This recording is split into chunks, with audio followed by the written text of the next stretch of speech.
Night, Section 6, Part 2. There was shouting outside in the courtyard. Night had fallen and the SS were ordering us to form ranks. We started to march once more. The dead remained in the yard, under the snow without even a marker, like fallen guards. No one recited Kaddish over them. Sons abandoned the remains of their fathers without a tear. On the road it snowed and snowed. It snowed endlessly. We were marching more slowly. Even the guards seemed tired. My wounded foot no longer hurt, probably frozen. I felt I had lost that foot. It had become detached from me like a wheel fallen off a car. Never mind. I had to accept the fact. I would have to live with only one leg.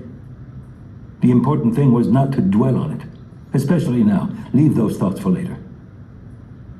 Our column had lost all appearance of discipline. Everyone walked as he wished, as he could. No more gunshots. Our guards surely were tired. But death hardly needed their help. The cold was conscientiously doing its work. At every step, somebody fell down and ceased to suffer. From time to time, SS officers on motorcycles drove the length of the column to shake off the growing apathy. Hold on, we're almost there. Courage, just a few more hours. We're arriving in Gleiwitz. These words of encouragement, even coming as they did from the mouths of our assassins, were of great help. Nobody wanted to give up now, just before the end, so close to our destination. Our eyes searched the horizon for the barbed wire of Gleiwitz. Our only wish was to arrive there quickly. By now it was night. It had stopped snowing. We marched a few more hours before we arrived. We saw the camp only when we stood right in front of its gate. The capos quickly settled us into the barrack. There was shoving and jostling as if this were the ultimate haven, the gateway to life. People trod over numbed bodies, trampled wounded faces. There were no cries, only a few moans. My father and I were thrown to the ground by this rolling tide. From beneath me came a desperate cry. "You're crushing me! Have mercy!" The voice was familiar. "You're crushing me! Mercy! Have mercy!" The same faint voice, the same cry I had heard somewhere before. This voice had spoken to me one day. When? Years ago? No, it must have been in the camp. "Mercy!" Knowing that I was crushing him, preventing him from breathing, I wanted to get up and disengage myself to allow him to breathe, but I myself was crushed under the weight of other bodies. I had difficulty breathing. I dug my nails into unknown faces. I was biting my way through, searching for air. No one cried out. Suddenly I remembered Juliek, the boy from Warsaw who played the violin in the Buna orchestra. "Juliek, is that you? Eliezer, the 25 whiplashes, yes, I remember." He fell silent. A long moment went by. "Juliek, can you hear me, Juliek?" "Yes," he said feebly. "What do you want?" He was not dead. "Are you all right, Juliek?" I asked, less to know his answer than to hear him speak to know he was alive. "All right, Eliezer, all right. Not too much air. Tired, my feet are swollen. It's good to rest, but my violin..." I thought he'd lost his mind. His violin? Here? "What about your violin?" He was gasping. I'm afraid they'll break my violin. I brought it with me." I could not answer him. Someone had lain down on top of me, smothering me. I couldn't breathe through my mouth or my nose. Sweat was running down my forehead and my back. This was it, the end of the road, a silent death, suffocation. No way to scream, to call for help. I tried to rid myself of my invisible assassin. My whole desire to live became concentrated in my nails. I scratched.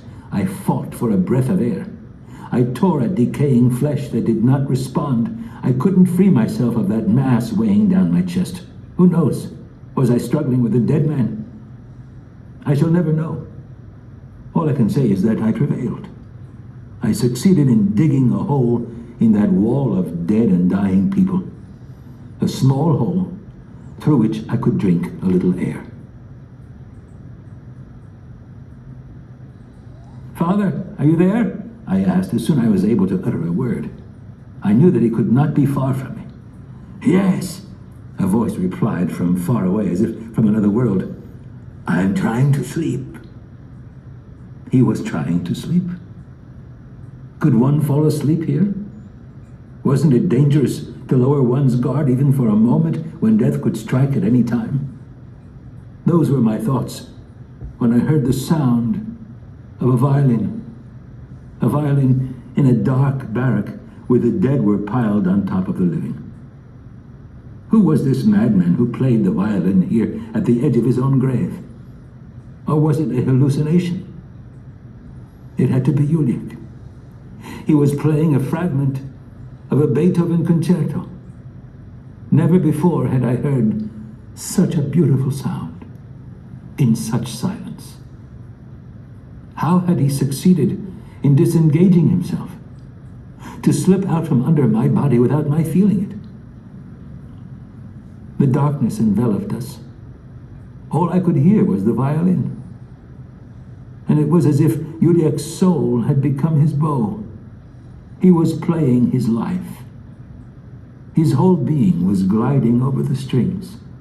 His unfulfilled hopes, his charred past, his extinguished future. He played that which he would never play again. I shall never forget Juliek. How could I forget this concert given before an audience of the dead and dying?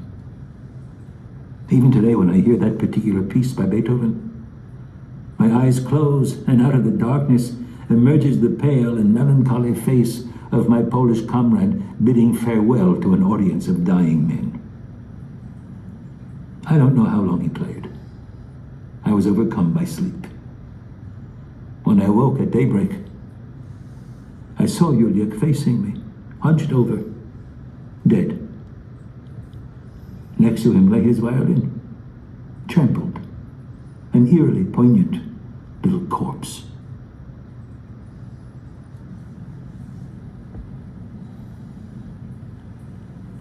We stayed in Gleiwitz for 3 days.